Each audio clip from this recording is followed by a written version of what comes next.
Assalamualaikum warahmatullahi wabarakatuh.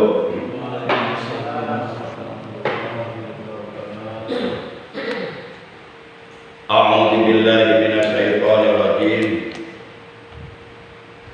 Bismillahirrahmanirrahim. Innal hamdalillah asyhadu an la ilaha illallah wa asyhadu anna Muhammadar Rasulullah.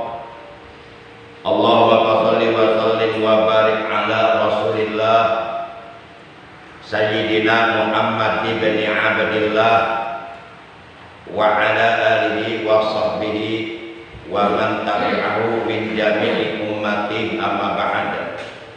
Ma'asyiral muslimin, saudaraku seiman, seagama, seakidah, akidah Ahlussunnah wal Jamaah, segenap jamaah Majlisul Ilmi Jamaah Mushola Istiqomah RT 06 Komplek TNI AD Dekam Cibarusah Asri yang saya hormati, rahimakumullah wa hadakumullah. Segala puji hanya milik Allah. Salawat dan salam semoga tetap dilimpahkan selalu sampai hari kiamat tiba atas Nabi kita tercinta, kekasihnya Allah, Sayyidul Anbiya wal Mursalin wa Sayyidul Makhluqat wa Sayyidu waladi Adam yaumal qiyamah, baginda yang mulia, Nabi Agung, Nabi besar Muhammad sallallahu alaihi wasallam beserta seluruh keluarga beliau, para sahabat beliau dan seluruh pengikut beliau yang tetap setia kepada beliau dan tetap cinta kepada beliau, yang istiqomah menjalankan segala perintah beliau dan menjauhi segala larangan beliau, serta menghidupkan dan mengamalkan sunnah-sunnah beliau. Semoga di hari kiamat nanti kita dan keluarga kita, juga saudara-saudara kita, mendapatkan syafaatul ujma dari beliau. Amin ya Allah ya rabbal alamin. Ma'asyiral muslimin, saudaraku rahimakumullah wa hadakumullah. Kita awali pengajian rutin kita pada malam ini. Kalau tidak salah, malam ini sudah memasuki malam tanggal 26 di bulan Rabiul Awal tahun 1443 Hijriah. Sebagaimana biasa, pengajian rutin kita selalu diawali dengan pembacaan surah Al-Fatihah dan dengan pembacaan sholawat. Sekaligus kita bertawassul kepada Allah, bermohon kepada Allah, bermunajat kepada Allah, semoga dengan barokah, karomah, mukjizat, kemuliaan dan keagungan dari surah Al-Fatihah, juga barokah dari bacaan sholawat atas kekasihnya Allah, semoga kita dan keluarga kita, juga saudara-saudara kita selalu diberikan kesehatan oleh Allah dengan kesehatan yang barokah. Yang sedang sakit semoga lekas disembuhkan kembali oleh Allah, disehatkan kembali oleh Allah seperti sedia kala, sehingga mereka dapat beraktivitas menjalankan ibadah kepada Allah dengan sebaik-baiknya. Bitilka niyatil Fatihah. A'udzu billahi minasyaitonir rajim. Bismillahirrahmanirrahim. Alhamdulillahi rabbil alamin. Ar-Rahmanir Rahim. Maliki yaumiddin. Iyyaka na'budu wa iyyaka nasta'in. Ihdinas siratal mustaqim. Siratal ladzina an'amta 'alaihim ghairil maghdubi 'alaihim waladdallin. Rabbi ighfir lana wa liwalidayna. Amin. Maulaya sholli wa sallim daiman abada ala habibika khairil khalqi kullihim. Maulaya sholli wa sallim daiman abada ala habibika khairil khalqi kullihim.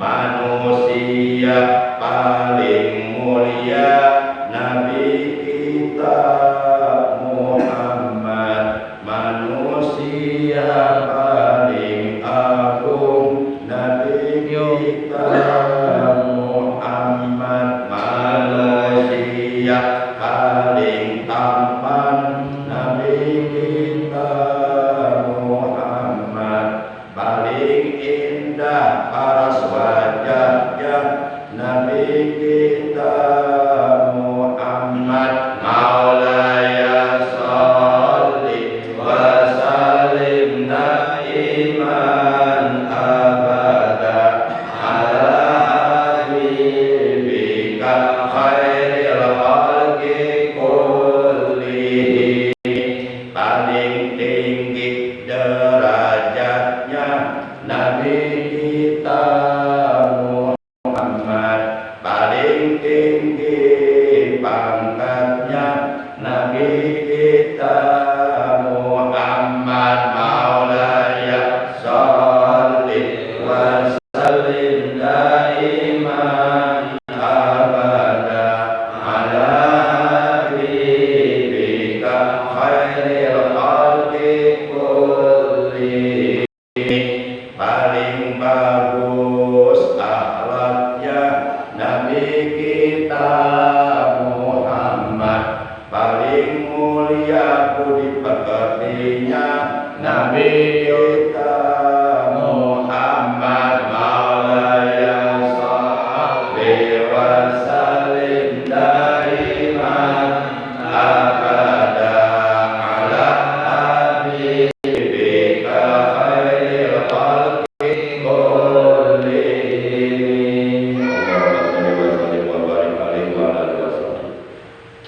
Ma'asyiral muslimin yang dimuliakan oleh Allah Subhanahu wa taala, pada kesempatan pengajian kita malam ini saya ingin melanjutkan pembahasan mengenai cabang perbuatan iman yang ke-15 dan yang ke-16. Yang ke-14 sudah kita bahas. Sekarang kita lanjutkan pembahasan cabang perbuatan iman yang ke-15 dan ke-16 yang keterangannya terdapat di dalam kitab Syu'abul Iman bait yang ke-9 yang berbunyi wa qulna biyaka sun'atin qadarahu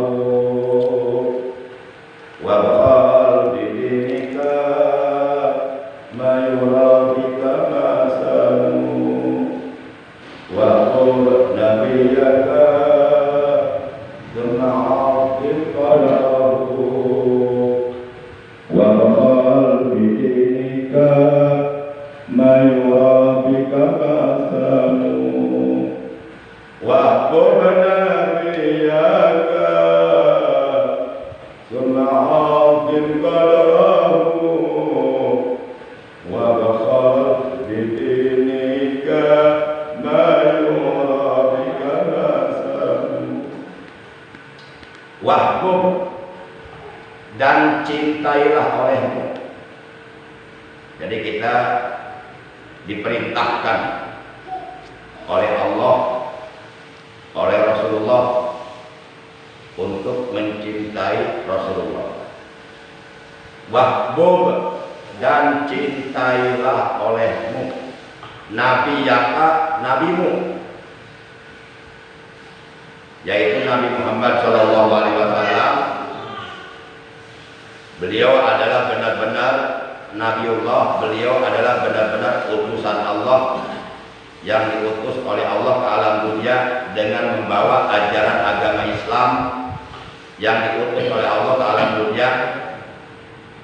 Di antara sekian tugasnya adalah untuk menyempurnakan akhlak manusia, untuk memperbaiki akhlak manusia, untuk berdakwah, mengajak kepada umat manusia agar bertauhid kepada Allah, agar menyembah hanya kepada Allah. Kemudian summa azim qadrahu. Kemudian agungkanlah olehmu pangkat nabinya. Wabkhal, dan pelitkanlah olehmu. Wabkhal,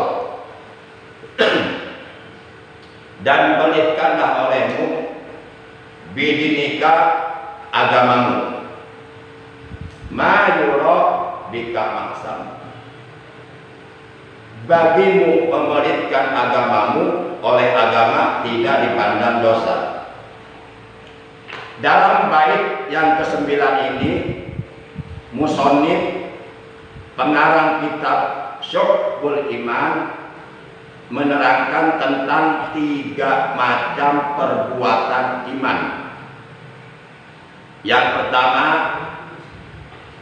cabang perbuatan iman yang ke-14 adalah mencintai Nabi Muhammad SAW. Dengan mencintai Nabi Muhammad SAW dan membuktikan kecintaan kita kepada beliau dengan mengikuti ajaran beliau, dengan mentaati perintah beliau, ini adalah merupakan amalan cabang perbuatan iman yang ke-14 yang dapat menyempurnakan keimanan kita. Jadi kalau kita ingin sempurna keimanan kita, maka kita wajib mencintai Nabi Muhammad SAW. Apabila di dalam hati kita sama sekali sedikit pun tidak ada rasa cinta kepada beliau, jangankan mengamalkan ajaran beliau, jangankan mengikuti ajaran beliau, jangankan mentaati perintah beliau, jangankan menjauhi larangan beliau, jangankan mengamalkan sunnah-sunnah beliau, jangankan melaksanakan wasiat-wasiat beliau, rasa cinta pun dalam hati umpama tidak ada, sampai kapanpun iman kita tidak akan mencapai kesempurnaan. Karena dengan adanya rasa cinta, insya Allah rasa cinta ini akan menjadi energi yang kuat di dalam diri kita untuk memotivasi, mendorong seluruh organ tubuh kita untuk mengikuti siapa yang kita cintai. Jadi cinta ini dahsyat kekuatannya. Kalau cinta sudah bicara, yang jauh akan terasa dekat. Ya mungkin kita pernah mengalami lah, ketika kita waktu remaja mau menemui kekasih kita, walaupun jauh, turun naik gunung, mapai jalan satapak, ngajuk-juk, lagu namanya, mapai jalan satapak, ngajuk-juk kahiji lembur, jika rasa capena, sebab ayat nubiteang, sata kabogo. Hujan angin dodar gelap, tepaduli bodoh teuing, nu penting mah kuwi kapanggih jeung kabogoh. Itu. Yang paling dodo ngerti mah di bahasa Sunda. Ngertinya dilarang merokok. Mantul. Mantul. Pokoknya ngerti orang lain, kita ikut ketawa aja deh. Sakadik. Tuh, walaupun jauh, turun naik gunung, mapai jalan satapak, hujan, angin, dodar, gelap, petir, masa bodoh nggak peduli, terus semangat karena kita akan menemui yang kita cintai. Begitu sampai ketemu, itu rasa capek hilang semua, yang ada rasa senang. Itu kekuatan cinta. Coba kalau rasa cinta ini kita alihkan kepada Rasulullah, kepada agama, kepada Allah, itu akan melahirkan nilai-nilai positif. Para jamaah yang dimuliakan oleh Allah Subhanahu wa Ta'ala, bahkan saya berani mengatakan Kalau umpama ada orang yang mengaku beriman kepada Rasulullah umpama, tapi kenyataannya di dalam hatinya sama sekali nggak ada rasa cinta. Cuma dia mengaku saja beriman kepada Rasulullah, dia percaya Nabi Muhammad utusan Allah. Tapi umpama dalam hatinya sedikit pun nggak ada rasa cinta sama Rasulullah, malah yang ada justru sebaliknya rasa benci. Nah, saya berani mengatakan orang ini imannya akan ditolak oleh Allah. Orang ini tidak layak, tidak patut, tidak pantas dikatakan sebagai orang yang beriman. Jadi nanti imannya hanya sebatas pengakuan di mulut saja. Jadi jangan dianggap remeh. Cinta kepada Nabi itu sangat erat hubungannya dengan keimanan kita kepada Rasulullah. Para jamaah, hadisnya udah jelas, la yu'minu ahadukum hatta akuna ahabba ilaihi min nafsihi. Tidak beriman salah seorang di antara kalian sehingga aku Rasulullah lebih dicintai olehnya daripada dia mencintai dirinya sendiri. Jadi kecintaan kita kepada Rasulullah itu harus melebihi kecintaan kita kepada diri kita sendiri. Kalau iman kita ingin sempurna, sepanjang kita masih lebih mencintai diri kita sendiri daripada Rasulullah, maka sepanjang itu pula kita nggak akan mencapai kesempurnaan iman. Karena keterangannya seperti itu nasnya. Dan memang realitanya kita kadang-kadang lebih cinta kepada diri sendiri daripada kepada Rasulullah. Nah, itu realita. Ya jujur saja diakui oleh hati kita masing-masing. Lihat perbuatan kita sehari-hari. Para jemaah yang dimuliakan oleh Allah Subhanahu wa Ta'ala. Nah, itu cabang perbuatan iman yang ke-14. Dan saya bisa berani mengatakan orang yang benar-benar cinta sama Rasulullah, benar-benar cinta sama Rasulullah dan mampu membuktikan kecintaannya kepada beliau, entos sekalipun dengan mengorbankan nyawanya untuk membuktikan kecintaan sama Rasulullah seperti yang dilakukan oleh para sahabat. Saya berani mengatakan dia dijamin masuk surga, ahli surga. Karena memang hadisnya seperti itu. Man ahabbani kana ma'i fil jannah. Man sing sapa wong ahabba kang dikat cinta yasman ni ing ingsun kana mangka ono yasman ma'i iku tetep sarta ingsun fil jannati iku tetep ing dalam sawarga. Jadi barang siapa yang benar-benar cinta kepadaku dan mampu membuktikan kecintaan kepadaku, itu dijamin masuk surga, akan bertemu Rasulullah di surga. Kemudian cabang perbuatan iman yang ke-15 wa bakhal bidinika mayureh summa adin qadrah. Cabang perbuatan iman yang ke-15 summa adin qadrah. Kemudian agungkan pangkat nabinya. Sebagaimana saya sering katakan, sering saya sampaikan di mana-mana kalau saya ceramah di berbagai tempat.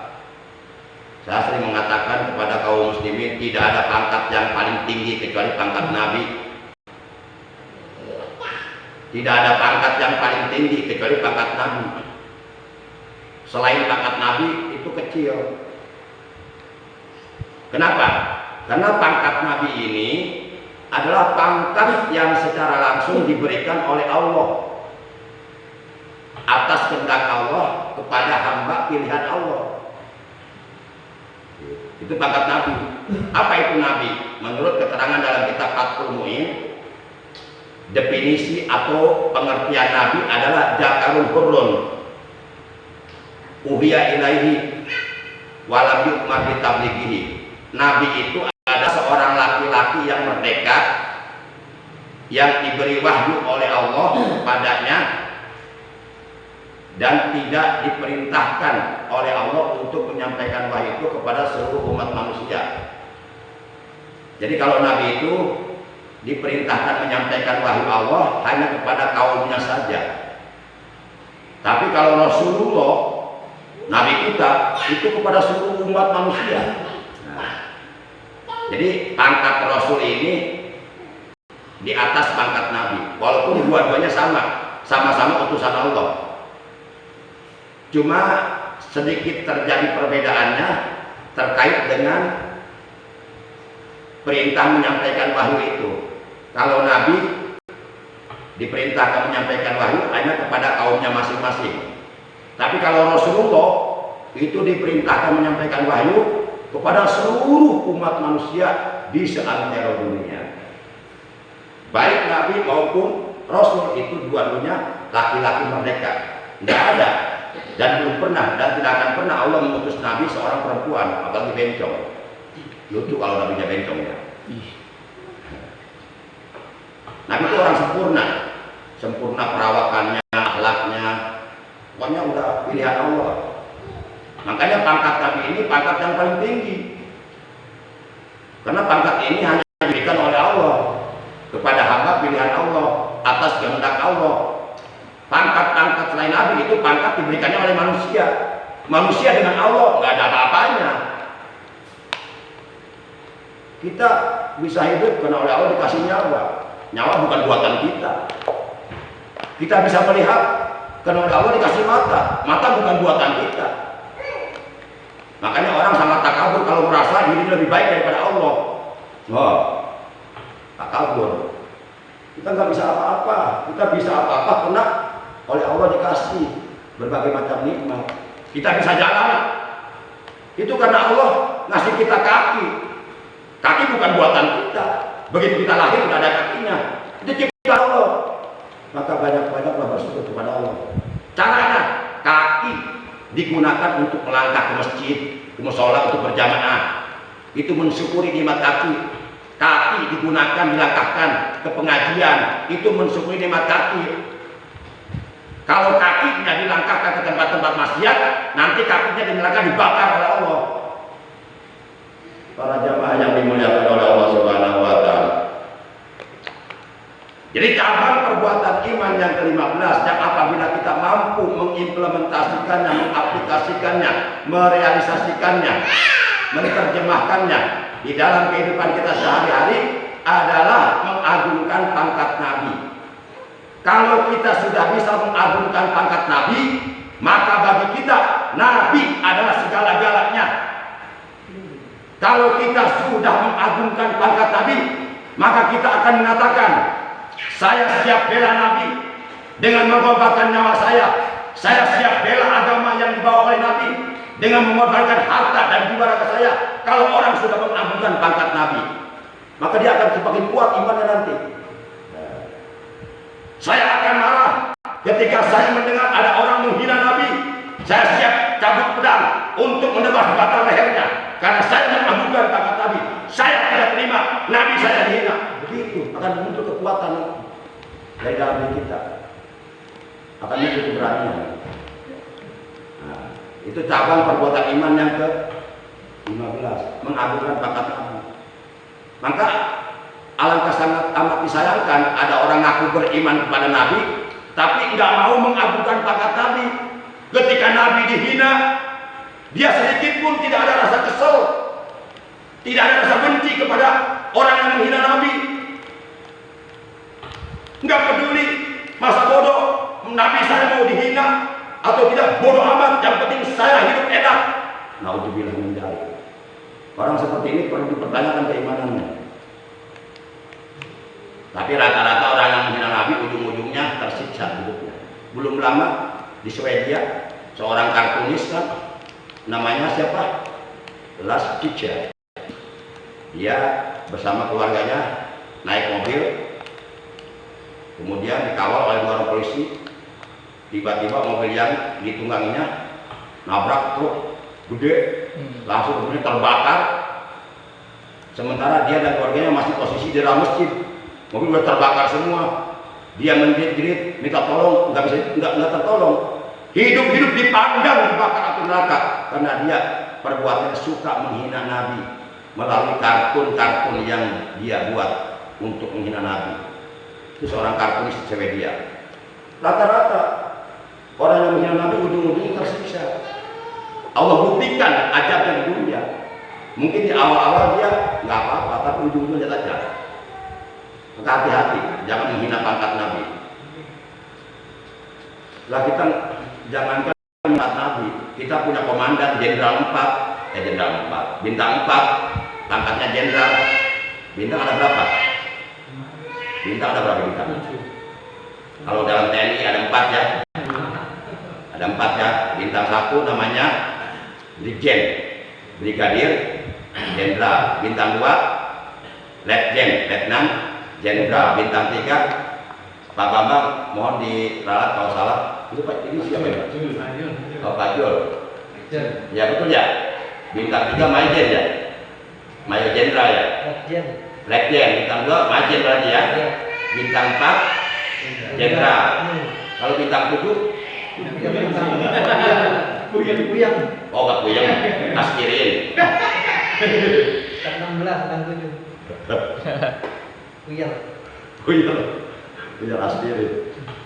Tuh. Lah kalau kita menghina komandan kita, benda-benda, wah hukumannya berat. Berat, pasti berat. Coba-coba menghina komandan kita. Komandan kita pangkatnya jenderal, hina sama kita. Wah, berat hukuman itu. Apalagi kita menghina Nabi Muhammad Sallallahu Alaihi Wasallam. Itu hukumannya yang lebih berat. Yang menghukum bukan manusia, tapi langsung Allah akan menghukumnya. Nah, para jamaah, yuk kita cintai Nabi kita. Yuk kita agungkan pangkat Nabi kita.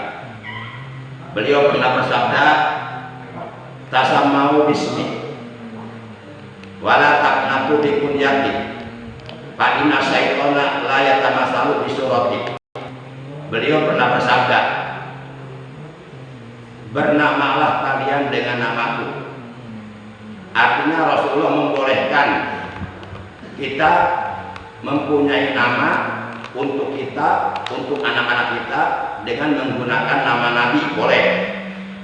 Seperti Muhammad, Ahmad, Mukhtar, Muhammad Toha, Muhammad Yasin, Nur Yasin, boleh, itu nama Nabi. Bahkan Rasulullah memerintahkan kepada kita, silahkan kalian bernama dengan namaku. Tapi beliau melarang keras, wala taqnatu bi kunyati. Dan janganlah sekali-kali, kata beliau, menggunakan gelarku, gelar Nabi. Artinya jangan coba-coba ngaku Nabi.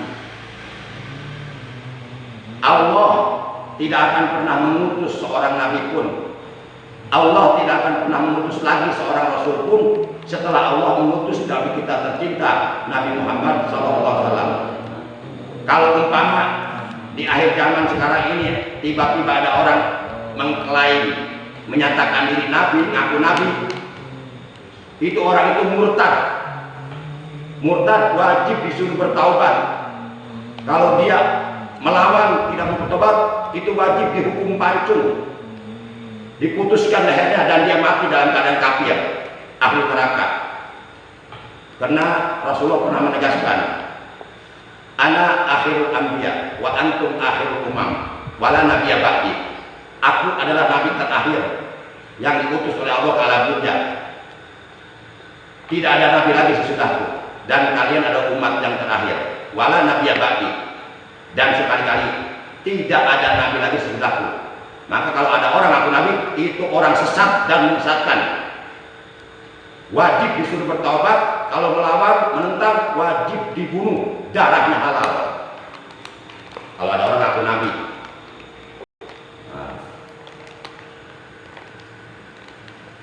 Para jamaah yang dimuliakan oleh Allah Subhanahu wa Ta'ala.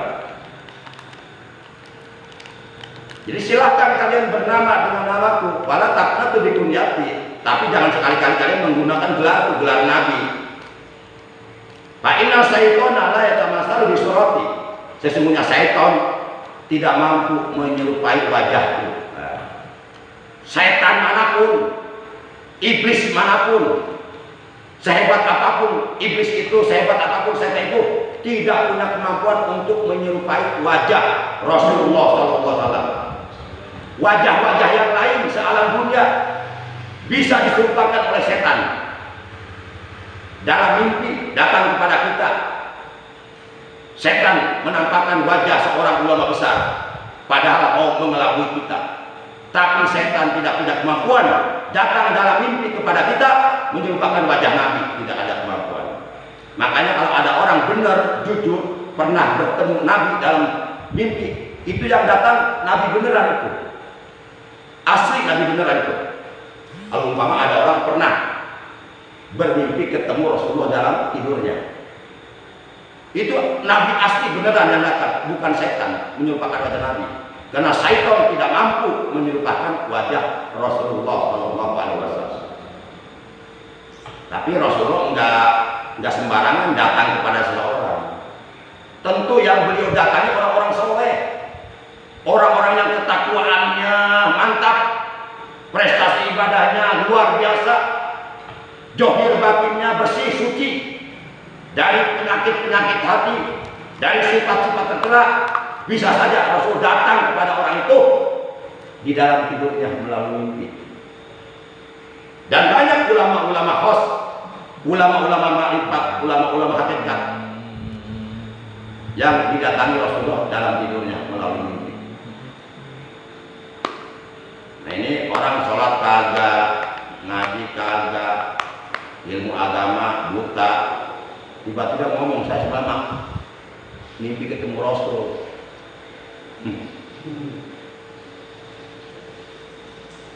Lihat dulu orangnya kayak apa mukanya.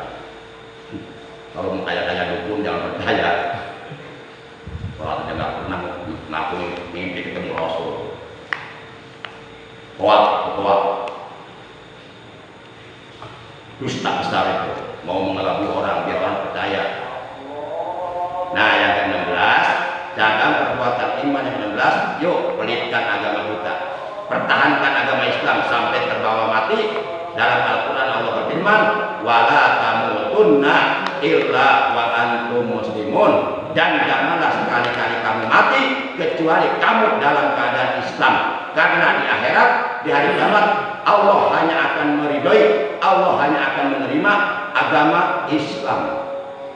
Itu kata Allah dalam Al-Quran surat Al-Imran ayat 185. Maka kita wajib mempertahankan keimanan kita, wajib mempertahankan keislaman kita dengan cara bertakwa kepada Allah Subhanahu wa taala, menjalankan perintah Allah, menjauhi larangan Allah.